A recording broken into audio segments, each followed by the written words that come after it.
Hello, friends. It's Hal Elrod, and welcome to the Achieve Your Goals podcast. Today, we're doing something a little bit different. Actually, two things a little bit different. Number one, I'm going to keep the podcast shorter today. In fact, I'm going to lean into shorter episodes because we're all busy. I don't know about you, but I like short. One of my first coaches, actually, he used to tell me our coaching sessions were like 30 minutes. And he said some people would resist and go, well, wait, other coaches offer 60-minute coaching sessions. Why are you only 30 minutes? But your pricing is the same. And he said, I use a very systematic approach to helping you to solve your problems, achieve what you want. He said, and it takes 30 minutes. He said, if you went to a mechanic and they said, I can fix your car in 60 minutes, and you went to another mechanic equally as qualified, said, I can fix your car in 30 minutes, which would you prefer? Same price.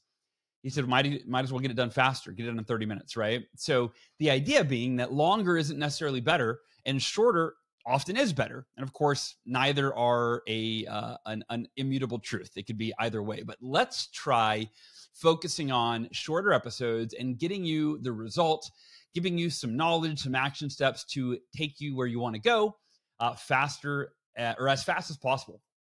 So today, the second thing that we're going to do a little different is start a series that I'm calling Back to the Basics. And it's simply the idea that, there are timeless truths that have always been truths. That's why they're timeless, and they always will be true. And so often in our society, we are conditioned to value new, right? We want the newest model of the iPhone or the new laptop. We want the new car. We want the new season on Netflix, right?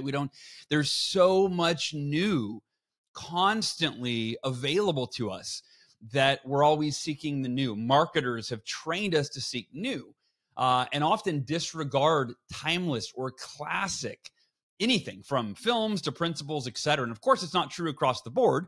There are many people that value timeless principles. Or my mom, for example, she loves old black and white movies. If it's black and white, I have trouble watching it. I prefer color in the movie. But either way, the point being, I really want to invite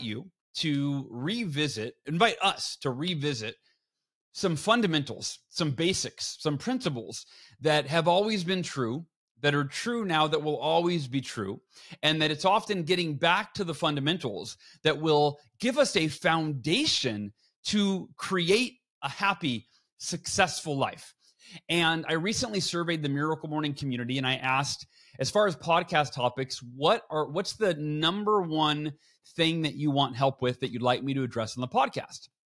And I threw out a handful of options, and then I left it open-ended where anyone could add any option they wanted, and then anybody could vote on those options. So it gave people an opportunity to vote on a few that I offered, and then also to, as a community, co-create and contribute different ideas and topics they'd want to help hear from on the podcast. And the number one answer, and I think I mentioned this recently a few months ago from another survey that I did, but mental health and happiness was number one. I think it was like 37% of respondents said you would like help with mental health and happiness. And then I think 22%, it was money, financial stuff. And then there were, I forget the other topics. They're not in front of me right now, but those were the top two that stood out for members of our community and listeners of the podcast. So today I want to talk about one of the most fundamental, getting back to the basics, the most fundamental principles for happiness, health, success, wealth, you name it. And it is simply positive thinking. Now, if that for any reason triggers you as like, oh, positive thinking, that's a bunch of hooey. I don't use that often, hooey. But anyway, it's a bunch of hooey. Positive thinking doesn't work. Please listen. Please tune in, because I promise you that there are proven impacts of positive thinking that will bring positive results to your life, if you will.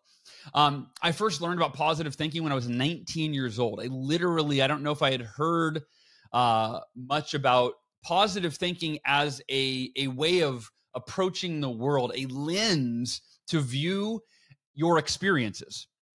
And it was my mentor, my manager at the time, Jesse Levine, who taught me on my first or second day of training about positive thinking. I think he called it positivity.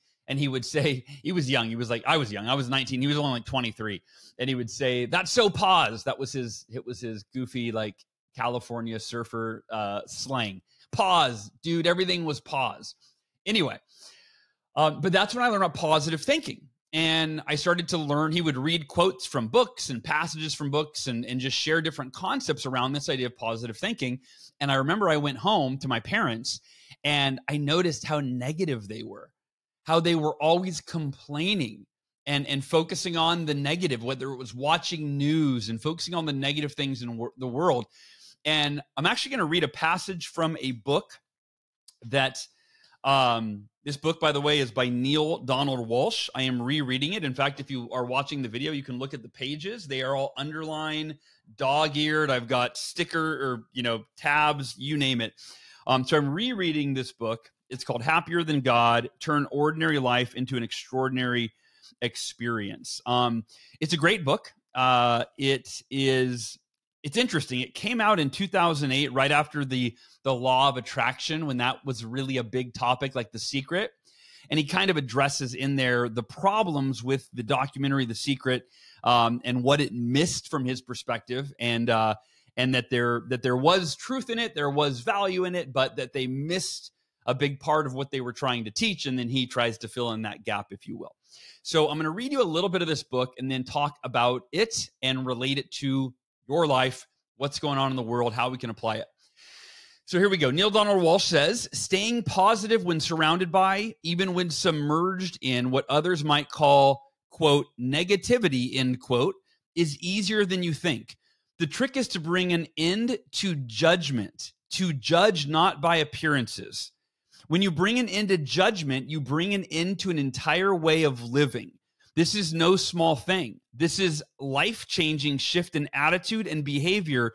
This is a miracle. But how does one perform this miracle? That is the question to which everyone wants an answer. Please then pay very close attention to what I'm about to tell you. Now, the way to move out of judgment is to move into gratitude. This is such an important corollary that it should be plastered all over your house and everywhere in your world. On your bathroom mirror, on your refrigerator door, on your car rearview mirror, above your computer screen. You might even tattoo it on your left wrist, or at least engrave it on a bracelet that you wear there." And then he puts the words centered in italics again. The way to move out of judgment is to move into gratitude. This means remaining grateful for every outcome, every outcome. This is about saying, thank you, God, for even those things that you are sure you did not consciously choose and that you are very clear you do not want. Somebody once said, happiness is not getting what you want. It is wanting what you get. That somebody was profoundly right. Gratitude is the miracle cure for every moment of dis-ease. It is the fastest way to dissolve anxiety, to heal disappointment, to replace negativity with positivity. Close your eyes for the smallest moment and say inside your head, thank you, God. By the way, I mentioned this when I talked about my evening routine, that's how I end every night. Thank you, God. And I run through the things that I'm grateful for in my life. And I do that to replace the negative thinking that used to plague my mind at night when I'd fall asleep. I'd go to sleep thinking about all of my problems and the things that went wrong that day and the things I didn't get done that day and the things I need to do tomorrow that stress me out. And I would think about conflicts that I had in my life. And I would think about the things I saw on the news or in my social media feed that stressed me out. And I would think about the state of the world and the way I saw people treating each other and the hate. I mean, all this negative thinking. And maybe you can relate to that, whether you do it before bed or you do it first thing in the morning or you do it throughout the day. But I realized that negative thinking, which is the opposite of positive thinking, did not serve me, especially not at night when I was going to sleep. Now, I think there is a place for what you would call negative thinking to assess reality and look at the aspects of life that are difficult, painful, challenging, unpleasant, but to do so from a place of peace, from a place of non-reactivity. And positive thinking is part of that. It's not where you ignore the negative. It's where you embrace the negative. You evaluate the negative from a positive lens. And gratitude, as Neale Donald Walsch is speaking of right now, gratitude is arguably one of the most impactful, fundamental aspects of positive thinking. To me, when I go to gratitude, in fact, I have a quote, and maybe I got that quote from this book because it's very similar. And I read this in 2008, now that I think about it. But I have a quote about replacing judgment with gratitude, trading in complaining for, man, I'm butchering my own quote. I don't remember. But anyway, the point being, gratitude is foundational in positive thinking. It's being grateful and shifting your judgment, your complaining, and upgrading those states, those perspectives to a state of gratitude, to a perspective of gratitude. And like Neale said, being grateful for every outcome, even the difficult, even the painful ones. So Neale says, close your eyes for the smallest moment and say inside your head, thank you, God. Take one good deep breath and say it again. Let's do that now. Take a deep breath. Thank you for this gift and the treasure that it holds for me. Be assured that it does hold a treasure, even if you are not seeing it right now. Life will prove that to you if you give it a chance. So I want you to think about a difficult circumstance in your life, a challenge you're facing now. And if you're not facing any challenges right now, congratulations. But maybe a challenge that you faced recently, in the recent past. Maybe it was last year or last week. I want you to think about that. And think about, what is the gift in that challenge? See, this is an example of, you're not ignoring your challenges. You're not ignoring the negative. You're evaluating the quote unquote negative, the difficult, the painful, the challenges, and asking yourself, what is the gift in the challenge? See, that is positive thinking in action. That's the essence of it. It's simply looking at the gifts in your challenges, looking at the opportunity that's found in a crisis, right? When you go through a difficult time in your life, it gives you an opportunity to, as I often say, learn, grow, and become a better version of yourself. I'm reading another book right now called Value Creation Kid by Scott Donnell. I just literally started it this morning. But the essence of that book is that we as parents, if you're a parent, we often try to prevent our kids from having to struggle. It's very normal, right? You love this person and you hate to see them in pain. You hate to see them struggle. And he talked about what a disservice we are doing for kids by trying to save them or have them avoid enduring struggles. Because as you know, it is your struggles that builds your character, right? You don't develop resiliency if you never have to struggle. You don't expand your capacity to deal with difficult circumstances if you don't have to deal with difficult circumstances.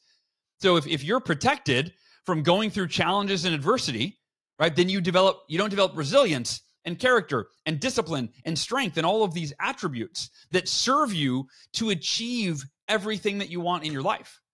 I don't know if you've read Andy Frisella's book, 75 Hard, or if you follow Andy Frisella on YouTube. A lot of his stuff it's pretty intense, his videos about the state of the world right now and what's going on and this and that. But Andy Frisella's entire book, 75 Hard, it's a 75-day program that is extremely difficult. And the point of it is to build mental toughness. And Andy talks about in the introduction of that book that mental toughness is arguably the single most important characteristics or quality for us to develop. Because mental toughness is what enables you to push through the difficult aspects of your life, to push through the challenges that you face on your path to achieving extraordinary goals. Think about that. If you want to achieve extraordinary results, whatever those are, you want to become a millionaire, you want to run a marathon, you have to develop mental toughness. You have to embody mental toughness. You have to, right? If you want to be married, if you want to have a successful marriage that endures and be married, for the rest of your life and not get a divorce when it gets difficult, you have to develop mental toughness. And so this positive attitude is about, to develop mental toughness, you can't judge difficult experiences as bad, to be avoided at all costs. Because if you do, you are not developing mental toughness, but mental weakness. You're saying, I'm not strong enough to handle the difficult experiences in my life. I'm not strong enough mentally, so I'm going to avoid them. And when they happen and you can't avoid them, you break. If you're not mentally tough, then you break. You break. You give up. And that's, people that end their life. And I'm not judging anyone that ends their life, but consider that. And I know for me, I've been in such dark places that I have thought of ending my life before. And I want you to consider, in that moment, is that a moment of mental strength, mental toughness, mental strength? Or in that moment, am I beyond, are you beyond, are we beyond the mental toughness that we've developed? And I feel like for me, it's a moment of mental weakness. And thankfully, I was able to dig deep, really deep into the well of mental toughness that I had developed over the years, over the decades, my lifetime, to be able to handle those challenges. And part of it is going back to what Neil said in the book about, thank you for this gift and the treasure that it holds for me. Be assured that it does hold a treasure, even if you are not seeing it right now. Life will prove that to you if you give it a chance. When I was going through the darkest period of my life in 2020, 6 months of sleep deprivation and hallucinations after 3 years of chemotherapy, I was in a bad place, very bad place, very dark place. What got me through it was, one was gratitude, and the other was perspective. And the perspective that I took, similar to what I just read from Neil's book, is that it was, maybe like every other experience in my life that was difficult, painful, seemingly unbearable, or insurmountable.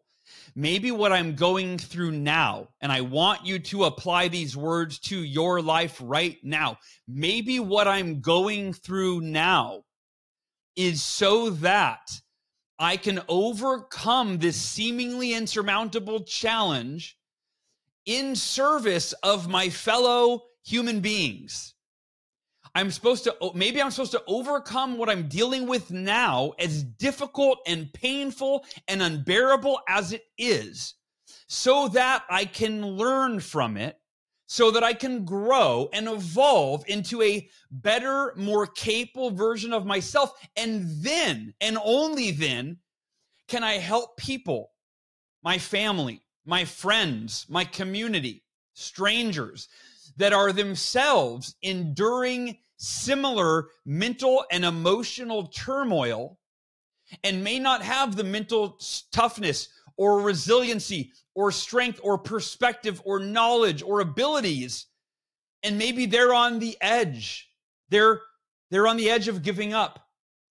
But only by me enduring this difficulty in my life now and staying as strong as I possibly can and committing to enduring the challenges that I'm facing now, that you're facing now, only by my commitment to get through this and end up better on the other side, can I help other people, those that I love and those that I lead, which, if you're like me, hopefully, is every human being on the planet. Every human being on the planet I love. I believe that we're all part of the human family. I think that it serves us to love each other unconditionally. And by the way, that doesn't mean accept other people's behavior unconditionally. Doesn't mean that I love you unconditionally so that you can do whatever you want and stomp all over me or be horrible or mean or evil. I know that, and I'm saying that because I'm sure that many of your minds went there like, whoa, Hal. What do you mean love everyone unconditionally? There's some people in the world doing some pretty awful things right now. 100%. But do you think hating those people is going to change anything in a positive way? I'd venture to say no. I don't know any person that feels hated by someone else and goes, you know what? Your hate inspires me to be better. I do know people, though, that have done wrong, but then felt unconditional love from other people, and maybe that inspires them to be better. I could almost guarantee that Feeling hated is not going to inspire anyone to feel better, but feeling loved is the only thing that would inspire someone to want to be better. So that's what I mean when I say loving all people unconditionally. Loving all people unconditionally. I'm all over the place on a few different tangents, but I hope this is valuable. And I do feel when I go on a tangent like this, I feel like I'm channeling this. Like this is what needs to come through me right now, because I didn't plan on saying any of what I've said for the last, 5, 6, 7, 8 minutes. All right, I want to read another passage from the book, and I'm just continuing. Back to gratitude, which is the foundation or a fundamental aspect of positive thinking.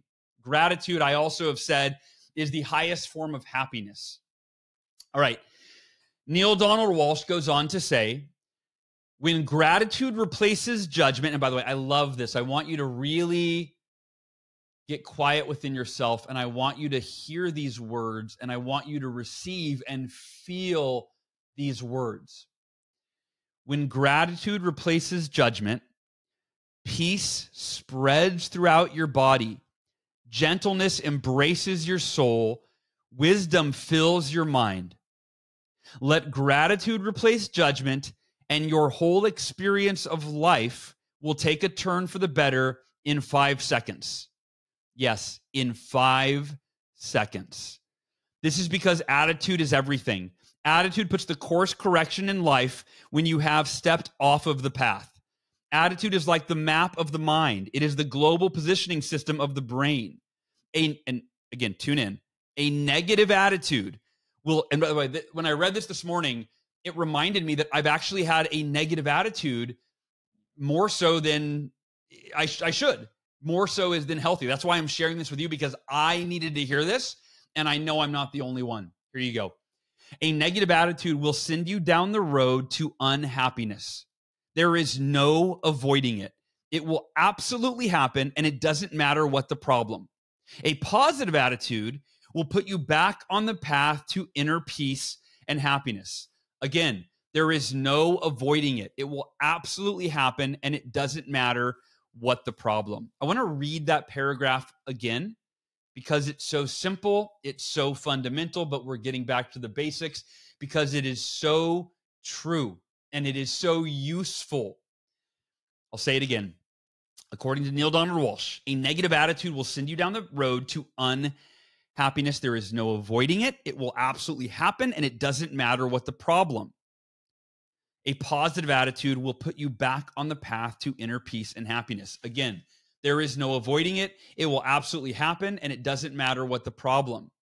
Yet, how can one move into gratitude? Many of you might be wondering this.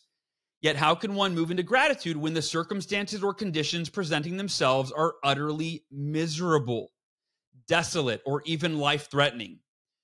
By knowing that every moment in life is an unparalleled opportunity for you to inwardly declare, express, and experience the divinity that lies within you.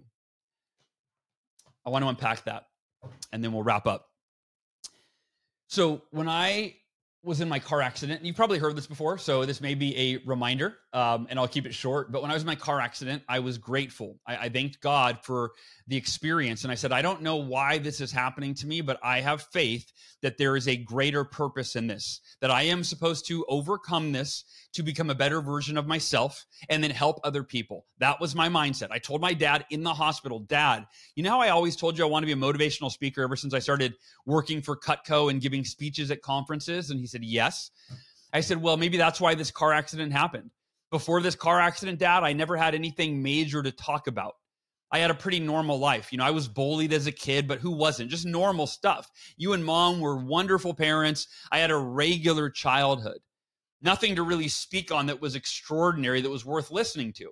I said, Dad, maybe that's why this happened. Maybe I'm supposed to endure this car accident and get through this in the most positive, proactive way I possibly can, and then share my story and what I learned to help other people.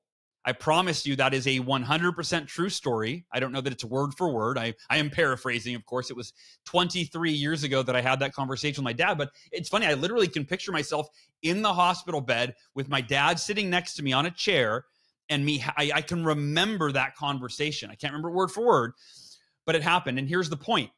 That was not me ignoring that I was in a car accident. That was not me ignoring the quote negative end quote aspect of what had happened to me. It was positive thinking in action. It was saying, man, this is the most difficult thing I've ever experienced in my life. But instead of going down a path of negative thinking and telling myself, this is horrible, I'm a victim, I don't deserve this, this isn't fair, my life is ruined, I am scarred for life, I may never walk again. Tell me how that would have served me. Tell me how your negative thinking serves you. When you go, this is terrible, it's unfair, I don't deserve it, I'm a victim. Tell me how that serves you. Tell me how that serves humanity, how it serves your family, your loved ones. Tell me how that negative thinking helps you become a better version of yourself, to achieve more in your life, to experience happiness. Like Neale Donald Walsch said, negative thinking takes you down an inevitable path to unhappiness. It happens every time, absolutely, no matter what the problem. So I maintained a positive attitude and mindset and perspective in the midst of the most difficult time in my life. And I was only 20 years old when I was going through this. And thank God I applied that at 20 because it set the foundation for it, or it helped to embody this idea of, wow, positive thinking really works. It enables you to get through the most difficult time in your life in the best way possible. When you look for the opportunity in the crisis, when you look for the lesson in the challenge, when you look for the advantage in your adversity, right? Doesn't mean that you don't have the challenge, the difficulty, the adversity, the crisis, but it means that you are actively looking for, seeking, and extracting value from your experience, whatever that experience is. So, how are we going to continue? How are we going to remember this? What I'm talking about right now, how will we remember this? When I was reading Neale Donald Walsch's book, I asked myself, how am I going to remember this? And so what did I do? I did what I always do, and I put it in the form of an affirmation. I literally wrote word for word, I wrote this down, my text, add to affirmations based on the concepts taught in Happier Than God. I am a creator, and I added my own stuff, and then I wrote word for word a quote, which is a lot of what I read to you today. That is in my affirmations. If you would like to do the same, you can access the transcript for today's episode. Today's episode is 487. And so you can access it at miraclemorning.com/487. Miraclemorning.com/487. Look, learning something doesn't matter unless you live what you learn. And it's easy to learn something. It's easy to listen to a podcast that's very passive. You can hit play, you can do other stuff, you can be distracted, you can be driving, you can be running, whatever. That's learning something. But if you don't live what you learn, you almost might as well not have even learned it. All it did is give you a quick hit of dopamine and you felt better while you listened to this. I want you to change your life continuously for the better. So I'm inviting you, I am challenging you to go and download or just, open up. I think you just read the transcript at miraclemorning.com/487. Underneath the audio of this episode is the transcript, and you can copy and paste the lines from today's episode that resonate with you, whether they're things I said from my own, wherever it came from, or whether it's the passages from the book that I read to you. Either way, take what resonated and copy and paste it into an affirmation. Call it whatever you want. My positive thinking affirmation, or Happier Than God. I wouldn't call it Happier Than God unless you read the book. I would just call it my positive thinking affirmation, or whatever you want to call it. But the point is, live what you learn. It's worth the extra 10 minutes or 30 minutes. Think about this. If you could embed what I talked about today into your way of being, to where you started thinking like impeccably positively about everything that you faced in your life. you'd be happier, you'd be healthier, you'd be more pleasant to be around, and you'd move through your challenges in a way that allowed you to not only develop your abilities and your capacity and your resiliency and your character, but so that you could help other people do the same. So if not for yourself, do this for those you love and those you lead. Go find the transcript. And again, this is not, there's nothing in it for me. I'm not, just so you know, there's no hidden agenda to find the transcript because like I embedded a secret in there or something. Like, not at all. I'm just wanting you, and if you want, you can just rewind the episode and just write down the pieces that you want to embed in your consciousness, that you want to not just learn, but live. All right. That's episode 1 of Back to the Basics on the Achieve Your Goals podcast, The Power of Positive Thinking, which I think is the book title by like Norman Vincent Peale or somebody. Anyway, goal achievers and members of the Miracle Morning community, I love you. I appreciate you. I hope you got value from today's episode, and I can't wait to talk to you next week. Take care.